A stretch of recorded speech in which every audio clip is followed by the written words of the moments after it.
Construir en un entorno natural ya en sí es un desafío. O sea, la primera condición para poder proteger un lugar es conocerlo. Y conocer sus árboles, conocer qué es lo que tiene valor y qué es lo que a lo mejor conviene no dejarlo. Cette maison, elle a été pensée pour vivre l'extérieur, encore plus que pour vivre l'intérieur. La casa tenía que adaptarse a lo que había y completarla, digamos, completar el espacio, no imponerse.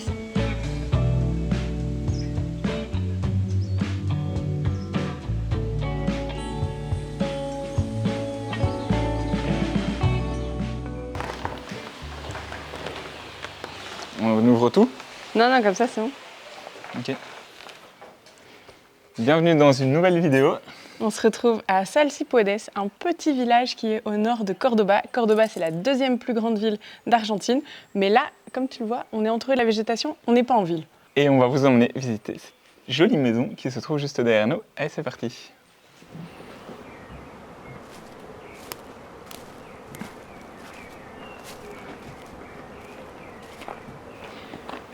La maison est vraiment posée au milieu d'une forêt luxuriante. Il y a des arbres partout et de la végétation partout. On voit aucune construction autour de nous. Il n'y a pas de voisins ici. On n'entend que les oiseaux et on entend même les abeilles tellement c'est calme. En Sierras Chicas, que es donde estamos ahora, tenemos una vegetación bastante exuberante, tenemos parte del bosque autóctono, es una zona muy linda para proyectar y para vivir, es un pueblo que tiene alrededor de 20.000 habitantes. Mi nombre es Malvina Sayat, soy arquitecta titular del estudio Malvina Sayat Arquitectura, que lo tengo situado acá en Sierras Chicas, donde estamos, en Salsipuedes. Y bueno, ahora estamos en la Casa del Bosque, que es una casa de Carola y Mario, y que bueno, que tuve el gusto de proyectar y acompañarlos mientras la construían ellos mismos.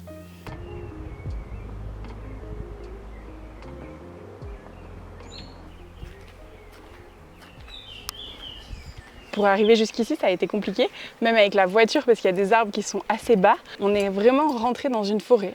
Que le portail se trouve à 1 km. On a du mal à s'imaginer, nous, Européens, avoir 1 km à parcourir dans sa propre forêt pour arriver à cette maison.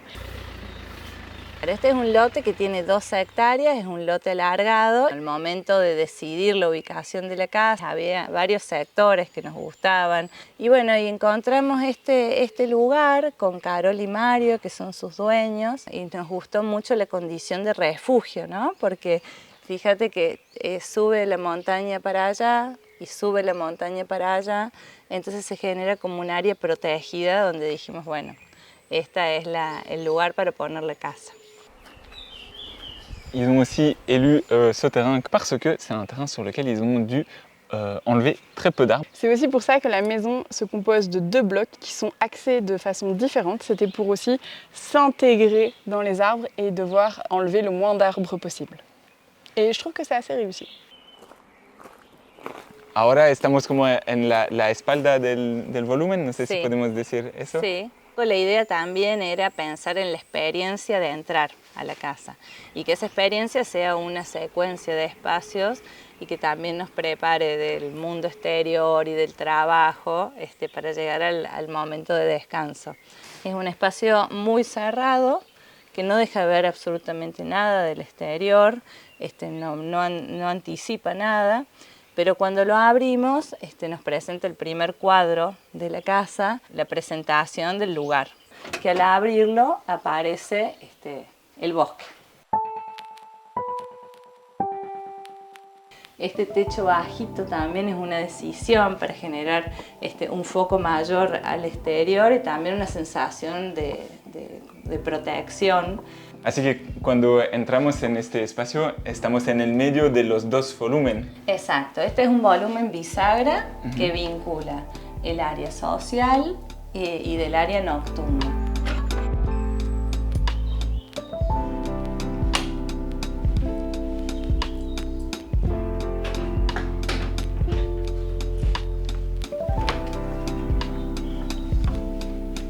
Siempre la idea es que fuera una casa de no más de 100 metros cuadrados y que la casa pueda expandirse hacia el exterior. une fois que c'est totalement ouvert, c'est quand même sacrément sympa cet espace, non? Je pense que c'est ma partie préférée de la maison parce que le salon s'ouvre sur ce petit espace extérieur, cette petite coursive on va dire. Et en fait du coup, on se rend plus compte où est la limite entre l'intérieur et l'extérieur. On est à la fois couvert, mais à l'extérieur et dans la maison. Ouais, moi j'aime bien cet espace. Los dos volúmenes tienen esta diferencia del techo que se abre justamente para tratar de abrazar el bosque, de traerlo, es como que lo traemos adentro el bosque. Et en fait, quand tu es assis dans ton sofa, cette fois, mais cette toiture, vu qu'elle se lève, tu la vois pas. Tu vois l'extérieur et tu as l'impression vraiment d'être en contact avec la végétation. Ah oui, c'est vrai ça. Es un espacio que está muy en vínculo con el exterior. Yo siento que se termina de completar con el exterior. O sea, como que las paredes sur son estas y parece que las paredes norte fueran esos árboles que están ahí. Voilà, et en plus, bien évidemment, cette toiture, elle est faite pour quelque chose. Elle est indispensable ici dans la maison parce qu'elle permet d'ombrer la façade et de ne pas avoir trop de chaleur à l'intérieur. Donc c'est vraiment très important. Queríamos que sea la misma materialidad, pero teníamos que resolver el tema del ingreso de agua, entonces, bueno, fíjense que acá en realidad son dos losas. Esta es una losa y esta es otra losa, y que tiene esta interrupción que permite pasar el agua, para que el agua no ingrese adentro de la casa, pero si no se lee como si fuera el mismo piso.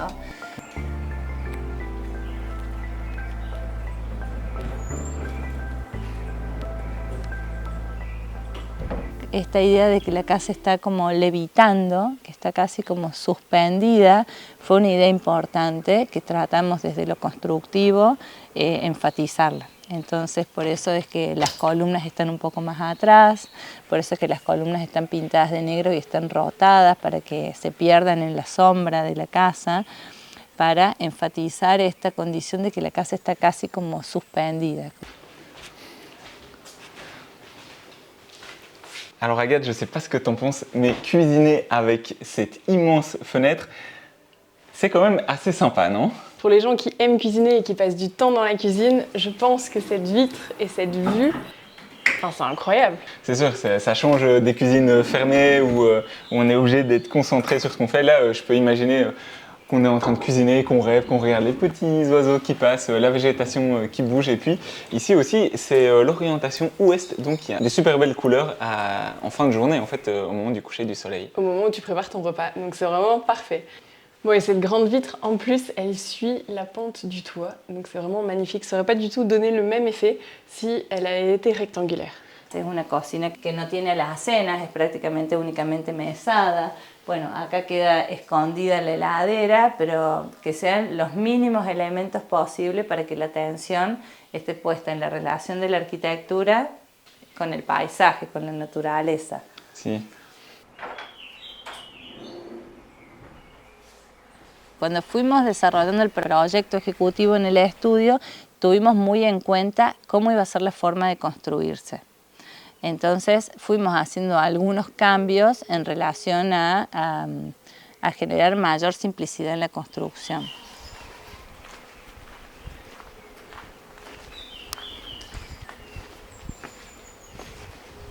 Et donc ici, on retrouve exactement le même système que dans le bloc du salon et de la salle à manger et de la cuisine. Une façade entièrement vitrée, des vitres du sol au plafond et cette petite avancée pour pouvoir créer de l'ombre à l'intérieur et avoir cette galerie qui connecte les espaces par l'extérieur. Et moi, ce que j'aime bien, en fait, ici, on le voit assez bien, c'est qu'il y a ce bloc social qui s'ouvre sur un petit jardin.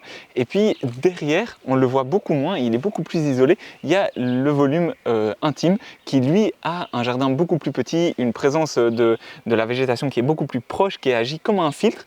Et donc, on comprend qu'il y a deux espaces, et un espace dans lequel on est invité, et un autre dans lequel un espace plus intime. Effectivement.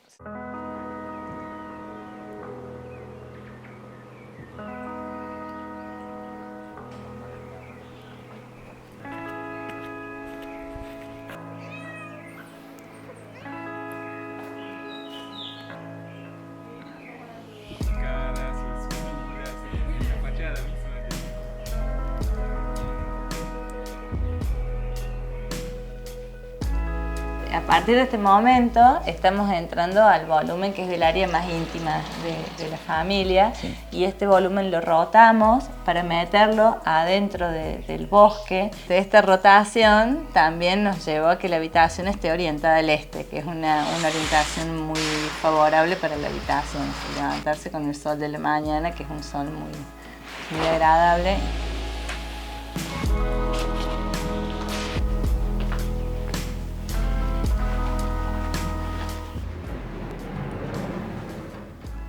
Et cette hauteur de vitre qui va du sol au plafond, on la retrouve vraiment partout dans la maison, même dans la salle de bain.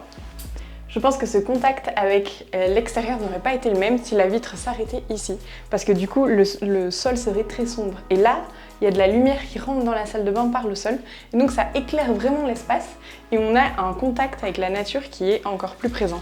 Et moi, ce que j'aime beaucoup aussi, c'est qu'il n'y a pas de rideau, c'est un verre complètement transparent, et on n'a pas de souci de privacité ici. Le rideau, c'est un rideau de végétation, c'est ça qui t'intimise du reste.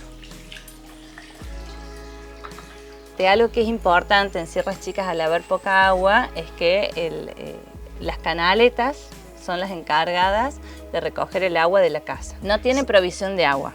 El agua de la casa es el agua de lluvia. Únicamente. Únicamente. Fue un tema importante desde el principio y en este caso queremos que el agua esté presente. Entonces decidimos que los pórticos sean también el soporte de las canaletas que están exentas, no están escondidas. Y acá incluso en el ingreso se hacen a su vez más presentes, enmarcando el cielo y llegando a este que es el único desagüe. Este desagüe, que es este elemento vertical donde cae el agua y hace ruido el agua, entonces bueno, también lo oímos, forma parte del acceso y después por un caño subterráneo va a un tanque de 20.000 litros. Y bueno, y en ese sentido también la materialidad de todo lo que lleva el agua es esta chapa oxidada que hemos dejado oxidar y que la seguimos dejando oxidar, que también empieza a entrar en comunión con los troncos de los árboles, ¿no? Porque tienen como un color parecido. Et alors ce lavabo qui devient aussi un meuble, il est réalisé en métal, comme les gouttières qu'il y a à l'extérieur. Et donc voilà, c'est accepté que ce métal, il s'oxyde vu qu'il est en contact avec l'eau, qu'il y ait des petites traces, qu'on voit qu'il est utilisé, il n'est pas nickel, propre, parfait. Non, les matériaux ont été sélectionnés avec cette acceptation qu'ils vont vieillir dans le temps et qui vont évoluer au fil des années. La propriétaire est céramiste et cet espace est son atelier. Et faut quand même avouer que travailler ici, on peut difficilement faire mieux comme espace de travail. C'est joli, là, elle est en train de modeler l'objet. La maison n'est pas très grande, mais les espaces ont été utilisés à leur maximum. Là où je me trouve, c'est un petit atelier pour travailler, mais ça pourrait aussi se convertir en chambre d'amis. Pour ça, le propriétaire et l'architecte ont réfléchi à un système pour qu'on puisse fermer cet espace. Quand c'est fermé, on a un nouvel espace qui se crée. Et quand c'est ouvert, on ne remarque même pas que ces cloisons existent. La même chose avec la coursive qui est à l'extérieur. Quand les vitres sont fermées, l'espace il s'arrête ici. Mais quand les vitres sont ouvertes, on gagne quelques mètres carrés à l'extérieur. Et comme les portes, on peut pousser les vitres au maximum pour que vraiment la superficie entière de l'espace s'agrandisse sur l'extérieur. Et ça, c'est très important. Cette maison, elle a été pensée pour vivre l'extérieur, encore plus que pour vivre l'intérieur.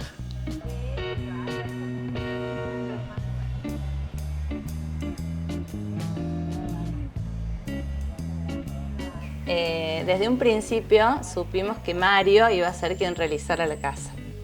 Entonces la herrería, la madera, todo, absolutamente todo fue realizado por ellos. Pero bueno, como sabíamos que él lo iba a realizar, durante el proyecto fuimos charlando mucho de cómo iba a ser la realización.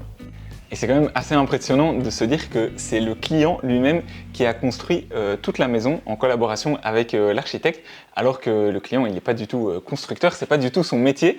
Je crois qu'il est d'ailleurs aménageur de vannes. Ouais, ça c'est assez marrant. Mais justement, ce souci du détail qu'il utilise dans ses aménagements de vannes, chaque mètre carré est pensé et réfléchi. Chaque même centimètre carré. Hein. Ouais, on sait de quoi on parle.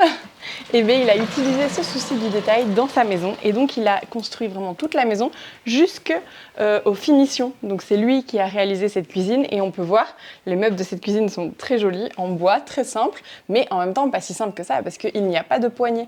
Et ça c'est quelque chose qu'on retrouve un petit peu partout dans la maison. Les petites astuces pour cacher certains éléments, comme les poignées. Ouais, il y a aussi eu un gros travail de simplicité en fait. Et comme on le dit souvent, faire simple, c'est pas si simple, c'est souvent assez compliqué d'ailleurs.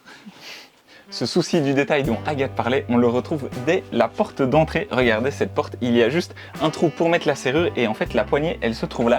J'avais jamais vu ça. Une poignée ici qui est cachée derrière. C'est une petite languette qu'il suffit de baisser. C'est très facile, hein, je l'ai fait avec 2 doigts. Et voilà, on ouvre la porte qui est sur un pivot, très joli hein, quand même, et qui frôle le plafond. Je sais pas, je trouve qu'avoir une porte sans poignée visible, sans charnière et qui s'ouvre aussi facilement, franchement, moi je dis chapeau.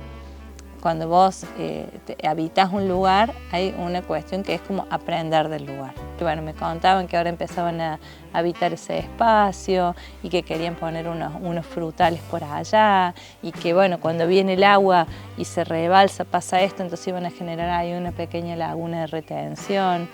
Y bueno, y eso habla de empezar a generar esta interacción, esta ida y vuelta con la naturaleza. O sea, te entrega todo esto y bueno, ¿y qué le puedo entregar yo? Ese conocimiento y esas pequeñas intervenciones que hacen que sea más amigable el habitar este espacio. Et voilà, c'est déjà la fin de cette vidéo. On espère qu'elle vous a plu. Nous, on a beaucoup aimé découvrir cet endroit. Effectivement, c'est un endroit magnifique avec une végétation incroyable et une maison vraiment hyper bien réalisée. Je trouve que c'est une maison pour laquelle on voit que l'union entre l'architecte et le client est très bien réussie. Moi aussi, j'ai adoré la visiter.